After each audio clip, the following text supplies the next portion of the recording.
Halo Sobat Anime, kita push terus apoteosis, langsung aja gaskun. Mereview sedikit dari part sebelumnya setelah mendapatkan kabar kalau di dalam turnamen aliran akan diikuti oleh Chushi, membuat Zen pun murka kepada Di yang telah menyerahkan adiknya kepada Iblis Timur itu. Namun di sini dia hanya dapat terdiam dan merasa bersalah. Doi pun dibela oleh gurunya yang tiba-tiba saja datang dan memaksa Zen untuk diam dan jangan pernah menyalahkan keputusan yang telah diambil oleh pimpinan Istana Awan.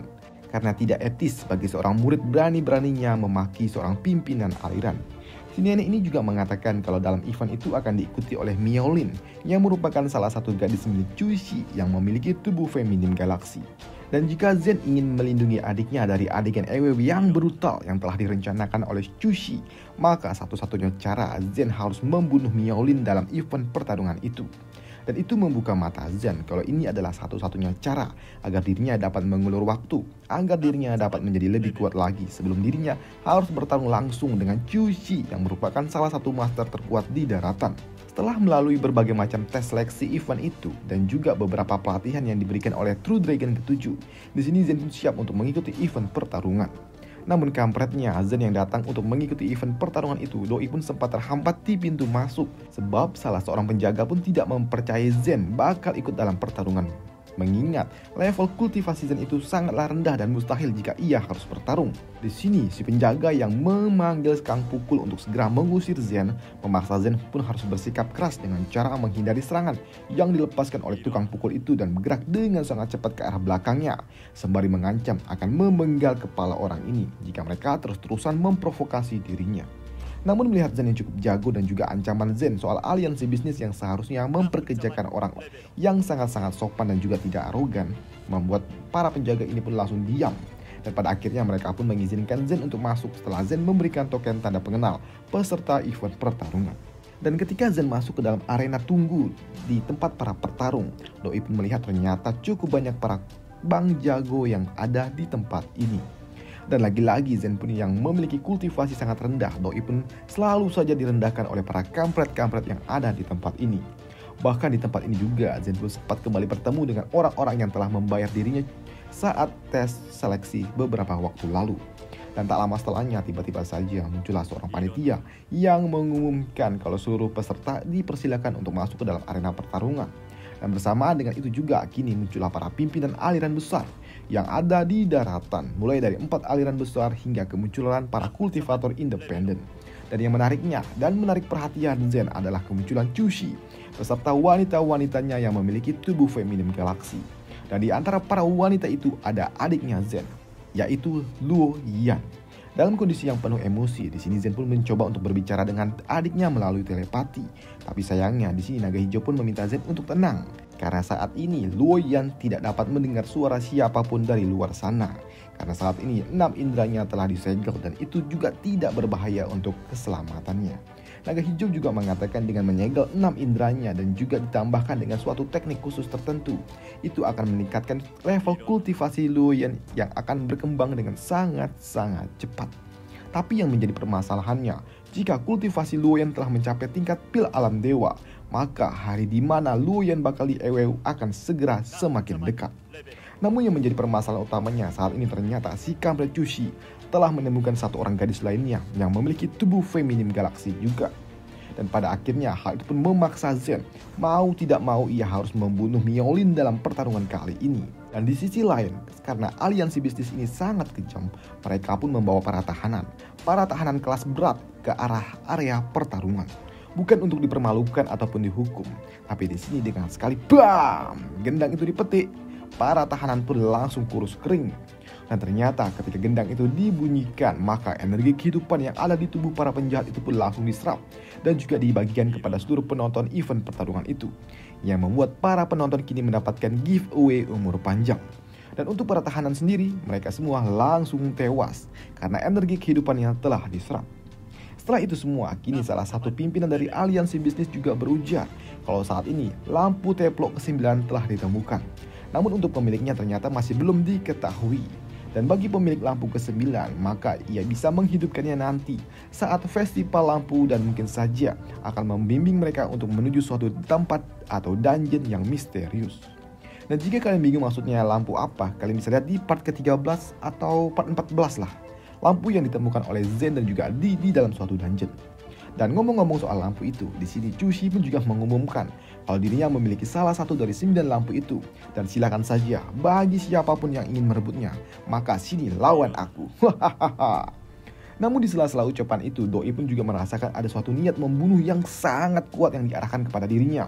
Dan ketika ia melihat Zen, Doi merasa kalau aura membunuh ini sungguh familiar. Dan tak lama setelahnya, event pertarungan pun akan segera dimulai, di mana panitia pun memanggil suatu bencana besar, di mana masing-masing peserta akan memasukkan token pengenal mereka ke dalam bencana itu. Dan secara acak akan diambil 2 buah token, yang berarti 2 nama yang keluar itu akan memulai pertarungan. Dan saat ini dalam pertarungan pertama mempertemukan Zoudun melawan Yu Fei. Begitu pertandingan pertama dimulai, di sini bocah Zoudun langsung melakukan inisiasi menyerang. Namun ternyata terjangan pertama yang ia lakukan ternyata dapat dihindari oleh lawannya. Dan ternyata bocah Yu Fei bukan cuma menghindar, tapi ia sempat memutar badannya dengan sangat cepat dan meletakkan suatu counter dengan cara melepaskan benang-benang kematian dari jari jemarinya. Karena benang-benang itu dialiri oleh Ki, benar-benar saja benang-benang itu dapat bergerak mengincar lawannya. Awalnya di sini bocah Zhao pun tidak percaya. Ia juga cukup yakin kalau dirinya dapat menahan serangan itu. Tapi sayangnya, slap, crack. Begitu lawannya terikat dengan benang kematian itu. Di sini, Yu Fei pun sungguh kejam. Melihat lawannya tidak dapat bergerak lagi, alih-alih melepaskannya, Doi pun memotong setiap pembuluh darah dengan menggunakan benang kematian itu. Yang membuat bocah Zhao pun lalu tewas mengenaskan di atas arena. Dan uniknya di sini bocah Yu Fei pun yang berasal dari aliran Xuan Yin, di mana ketika ia menang dirinya mendapatkan suatu hadiah berupa pil dari pimpinan sekte, pil yang dapat memberikan kehidupan. Karena pada dasarnya teknik rahasia yang dimiliki oleh sekte Yuan Yi itu sungguh-sungguh berbeda. Mereka menggunakan energi kehidupan untuk dapat menjadi lebih kuat lagi. Dan untuk pertandingan kedua mempertemukan Luo Zhen dan juga Gong Sonju. Dan seperti biasa dengan kultivasi yang sangat rendah, Zhen pun selalu saja dipandang sebelah mata. Padahal Aing ini MC-nya. Waduh. Tapi di sini kita juga diperlihatkan bocah berambut putih yang bernama Shi Xianji yang berasal dari aliran Shuling. Kakak, lihatlah ada bocah yang kultivasinya lebih rendah daripadaku, ujar bocah itu. Namun uniknya di sini ternyata Zen tidak mewakili Istana Awan. Ia datang ke pertarungan ini melalui jalur seleksi, bukan jalur perwakilan atau bisa kita sebut sebagai direct invited. Di sisi lain, ketika 2 orang murid ini telah berada di tengah arena, di sini bocah kampret itu pun mengolok-olok Zen dengan berujar, "Hei, sungguh beruntungnya aku, karena aku mendapatkan lawan yang sungguh lemah seperti ini." Lantas tanpa bertele-tele, Doi pun mengeluarkan dual sword miliknya.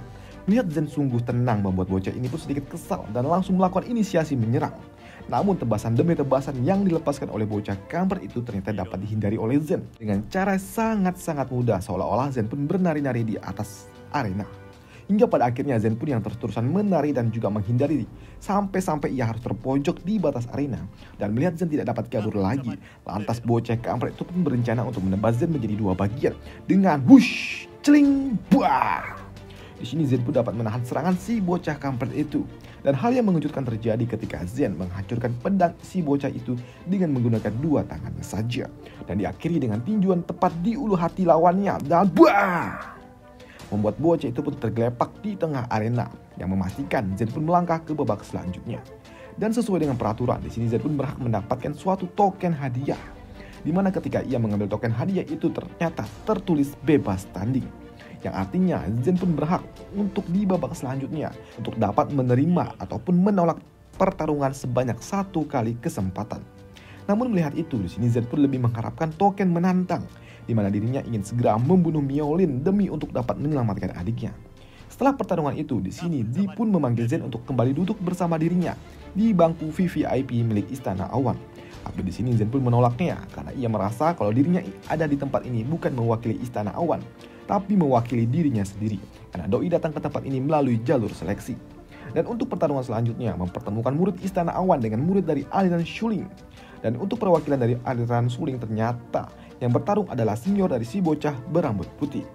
Namun di sini bocah rambut putih itu pun yang bosan dan ingin segera bertarung. Doi pun mengumumkan bagi siapapun yang memiliki token menantang agar segera memilih dirinya, karena ia sudah sangat bosan untuk menunggu giliran bertarung.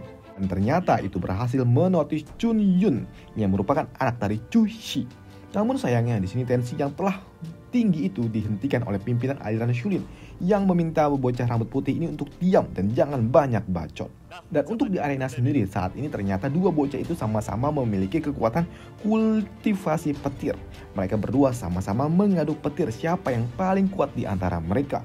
Namun karena tekanan petir di antara mereka ini seimbang, maka hal itu pun memaksa keduanya harus melepaskan teknik yang sama untuk menyerang satu sama lain, yang membuat salah satu di antara mereka pun harus tumbang. Dan yang tumbang ternyata adalah murid dari Istana Awan. Namun di sini Zen pun yang masih bingung dengan tingkatan teknik yang digunakan oleh bocah itu. Kan sama, tapi kenapa kok bisa kalah? Membuat naga hijau pun mengatakan kalau teknik elemen itu terbagi menjadi 3 lapisan, di mana lapisan pertama disebut sebagai penghancur, lapisan kedua disebut sebagai pemurnian, dan lapisan ketiga disebut sebagai malapetaka. Dan bocah dari aliran Shulin ternyata telah dapat memahami sedikit dari lapisan kedua, maka dari itulah kekuatannya jauh lebih kuat daripada lawannya yang masih dapat menggunakan teknik lapisan pertama. Tapi di sini naga merah pun mengatakan untuk santuy aja, karena nantinya jika Zen telah mencapai level kultivasi di tingkat Tao Dai, maka dirinya akan mengajarkan Zen teknik dewa tertinggi. Tapi untuk dapat mencapai tingkatan itu sungguh tidaklah mudah, karena itu lebih susah daripada harus menembus ranah kultivasi virtual kalpa. Dan untuk pertarungan selanjutnya, kini mempertemukan Zen kembali dengan bocah lawannya yang berasal dari tebing darah. Melihat muridnya akan menghadapi Luo Zen, membuat pimpinan dari aliran tebing darah ini memberikan darah yang ia miliki kepada muridnya untuk dapat meningkatkan kekuatannya berkali-kali lipat lebih kuat. Milf itu juga mengatakan kalau dirinya akan membantu muridnya ini untuk dapat menekan efek balik dari penggunaan teknik rahasia itu nantinya. Dengan syarat murid ini harus dapat membunuh Luo Zen dalam pertarungan kali ini. Karena ia sudah sangat-sangat kesal dan juga sebel karena dirinya dipanggil wanita tua oleh bocah itu. Sedangkan di sisi lain ternyata saat ini teman-teman Zen pun yang berasal dari aliran Qingyun, mereka datang dan tidak menduga kalau ternyata Zen akan ikut dalam event pertarungan hidup mati ini. Sedangkan di arena sendiri saat ini bocah dari aliran tebing darah itu pun berujar kalau dirinya telah memahami sepertiga dari teknik elemen api. Dan bocah ini juga berniat untuk membakar Zen hingga menjadi abu. Hohoho, kau sungguh percaya diri, kampret. Asal kau tahu, aku juga bisa. Ujar Zen sembari mengeluarkan teknik elemen api miliknya. Dan itu pun cukup dapat mengejutkan orang-orang dari aliansi bisnis. Karena seingatnya Zen adalah seorang master ahli tato. Tapi kenapa bocah itu dapat mempelajari teknik api yang sempurna seperti itu? Begitu juga dengan Di. Ini sungguh sulit untuk dapat dimengerti. Karena setahunya di daerah tengah tidak ada master yang dapat mempelajari teknik kekuatan api. Tapi di sini Di pun menduga sepertinya Zen pun mempelajari teknik itu dari dunia ras naga. Sedangkan di arena sendiri saat ini, bocah tebing darah itu pun melihat Zen dapat menggunakan teknik api. Doi pun tidak peduli, karena ia percaya diri dengan kemampuannya untuk dapat membunuh Zen. Dan benar saja, tanpa ragu sedikit pun, bocah itu pun melakukan inisiasi menyerang. Begitu pedang apinya menghajar lingkaran api milik Zen, ting!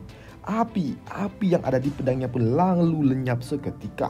Dan untuk membakar pedangnya kembali, di sini bocah kampret itu pun menggigit lidahnya dan ia memercikan darahnya ke arah pedang itu. Dan begitu ia dapat membangkitkan atau membakar flame sword-nya kembali dan langsung mengincar lehernya Zen. Dan itu pun hampir saja memenggal kepalanya Zen. Namun beruntung Zen pun dapat menghindarinya. Dan dari jarak aman Zen pun dapat melihat ada celah yang ditimbulkan oleh lawannya. Membuat Zen pun memanfaatkan celah itu dan menutup jarak di antara mereka dan menyiapkan tinjunya. Lalu begitu jarak itu dekat, bah! Yang membuat bocah itu lalu terkena pukulan telak dan harus berdiri sempoyongan. Hingga pada akhirnya ia pingsan. Entah pingsan entah tewas, ya gitulah, tumbang. Itu pun memastikan Zen dapat melangkah ke babak selanjutnya. Dan karena Zen dapat kembali memenangkan pertarungan kali ini ketika ia mengambil token reward yang mendapatkan apa yang ia harapkan, yaitu kesempatan untuk menantang. Yang artinya dirinya kapan saja dapat membunuh Miaolin. Tapi di sini ia pun juga harus berhati-hati karena ia takut niat membunuhnya terlalu kuat dan meluap-luap, dan itu akan disadari oleh lawannya dan itu akan membuat lawannya semakin waspada. Dan untuk pertarungan selanjutnya mempertemukan Chuyun melawan murid dari Istana Awan. Tapi alih-alih bertarung langsung, di sini bocah Chuyun pun lalu menghampiri Di. Di hadapan mereka semua, di hadapan seluruh penonton event ini, bocah itu datang membawa sebuah batu kristal dengan ukuran yang sangat besar. Dan seketika di hadapan Di, bocah itu pun memecahkan kristal itu dan di dalamnya ternyata ada sebuah mahkota. Dengan menggunakan mahkota itu di sini bocah kampret itu pun mempersembahkannya untuk Di. Namun di sini Di pun yang bukannya kelepek-kelepek, tapi doi pun malah heran dan juga ilfil. Nah, ia tahu mahkota emas ini merupakan salah satu senjata suci dan benda itu sangatlah berharga. Lantas kenapa bocah ini malah memberikan benda itu kepada dirinya? Ya, aku tahu aku ingin menggunakan benda ini untuk melamar dirimu. Dan aku mau kau menjadi wanitaku. Tapi alih-alih mendapatkan support dari para penonton, di sini bocah itu pun malah disorakin. Ning Yudi telah mencapai kultivasi virtual kalpa, dan kau hanya bocah bau yang masih berada di alam pil dewa. Pergi. Sorak-sorak para penonton membuli bocah itu. Tapi di sini Di pun yang sungguh dingin, Doi pun juga berujar, "Hei, aku bertanya kepada dirimu, apakah kau pantas menikah denganku?" Ya, saat ini aku belum pantas, tapi aku memiliki bakat dewa. Dan bila waktunya tiba, setelah aku melewati kultivasi alam virtual kalpa, aku akan menikahi dirimu. Di sini Di pun juga tahu kalau ini pilihan yang sulit, karena ia tahu kalau di balik ini semua pasti ada suatu trik atau ada suatu rencana kotor. Dan ia juga sungguh bingung tentang harus bagaimana. Tapi kebuntuan itu pun dapat dipecah ketika ada seseorang yang tertawa keras. "Hahaha, kau mau menikahi pimpinanku hanya dengan menggunakan senjata suci? Kau kira pimpinan istana awan itu anak kecil yang dapat kau belikan permen dan kau bawa pergi? Kau ini main-main aja bocah. Bukan seperti itu caranya bocah," ujar dari Zen. "Apa? Hei, kau siapa? Berani-beraninya kau berbicara tentang senjata suci? Hai bocah kampret, asal kau tahu, dasar bocah kampungan, suka pamer, padahal cuma senjata biasa. Songong mau dekatin Di." Dan tiba-tiba saja, slum. Zen pun memasangkan sebuah jubah kepada Di dan berujar, "Jubah pelindung ini memang sedikit jelek, tapi asal kau tahu, ini merupakan senjata suci juga." Dan itu pun dikonfirmasi ketika Di merasakan ada efek yang mengalir di sekitaran tubuhnya setelah ia menggunakan jubah pemberian dari Zen. Di juga berujar, ia juga mengatakan dan ia juga merasakan kalau jubah ini memang cukup sederhana. Ia merasa kalau kekuatannya bertambah 4 kali lipat dari kekuatan aslinya. Hei, jubah ini cukup bagus juga, benar-benar barang suci. Tapi ya memanglah penampilannya sedikit jelek dan pastinya aku bisa menerimanya. Memang sedikit jelek kok, tapi tidak apa-apa. Nanti aku akan memberikanmu yang lebih baik daripada ini. Dan itu pun tentu saja membuat spekulasi besar di antara para penonton tentang siapakah bocah kampret ini. Dengan level kultivasi yang sungguh rendah dapat mengalahkan lawannya yang lebih kuat dan juga memiliki beberapa senjata suci. Ini gila. Sedangkan untuk si bocah kampret, ia tahu kalau jubah itu memang sedikit jelek. Tapi soal efek kekuatan, ternyata lebih kuat daripada mahkota yang ia miliki. Dan sebenarnya jubah itu adalah seragam milik orang-orang dari keturunan ras naga dan merupakan benda paling murah. Dan untuk menjaga harga dirinya tetap di atas, bocah kampret itu pun berujar, "Baiklah, jika Nona Di menolakku hari ini, tapi kedepannya ketika kekuatanku telah lebih baik lagi, aku harap Nona akan merubah pikirannya dan itu suatu kehormatan untuk diriku." Namun di sisi lain, untuk dapat meluapkan emosinya, si bocah kampret itu pun kini mulai kembali ke arena pertarungan, di mana dirinya harus bertarung dengan murid istana awan. Namun di sisi lain, Zen pun yang merasakan niat membunuh dari si bocah kampret itu. Dirinya pun juga tidak keberatan jika ia harus bertarung dengan bocah kampret itu nantinya, jika memang terpaksa harus menggunakan token yang ia miliki untuk dapat menantang bocah itu. Dan kini di arena pertarungan, bocah dari istana awan mulai melakukan inisiasi penyerangan dengan menembakkan teknik es miliknya. Dar! Namun dengan jarinya saja di sini bocah kampret itu dapat membelah serangan lawannya. Dan karena bocah ini telah termakan emosi tanpa menahan diri sedikit pun, Doi langsung melepaskan serangan ke arah bocah istana awan. Dan untuk melakukan counter, si bocah ini pun mengeluarkan pedangnya. Namun begitu pedang itu dihunuskanlah, tahu-tahu bocah itu menghilang. Lantas untuk mencari keberadaan bocah itu, di sini murid istana awan pun melepaskan teknik area untuk segera mencari dan juga melacak keberadaan lawannya. Dan itu pun berhasil mengetahui di mana posisi musuhnya. Namun sayangnya telah terlambat karena si bocah kampret itu telah masuk ke dalam jarak serang. Dan Doi pun langsung melepaskan serangan yang sempat membuat bocah istana awan itu terluka dan meminta untuk segera menyerah. Namun di sisi lain, bocah kampret ini yang telah termakan emosi. Doi pun tidak peduli dengan lawannya yang telah menyerah. Doi pun berusaha akan mengakhirinya dengan cara mengambil nyawa dari lawan tandingnya ini. Namun begitu serangan bocah itu ingin mengenai bocah dari istana awan, dar! Tiba-tiba saja bocah kampret itu pun dihentikan oleh panitia pengawas. Dan itu pun memaksa bocah ini harus merelakan lawannya. Lantas untuk pertarungan selanjutnya, di sini Zen pun menggunakan token pertandingan miliknya untuk segera menantang si bocah kampret itu dan bukan malah bertarung dengan Miolin. Dan selesai alur cerita dari Apotheosis kita di sini, dan sampai jumpa di video selanjutnya yang akan membahas Zen dan juga bocah itu bertarung. Dan aksi Zen membunuh Miolin serta kemurkaan Chushi akan dibahas di part selanjutnya, dan sampai jumpa di video selanjutnya. Bye.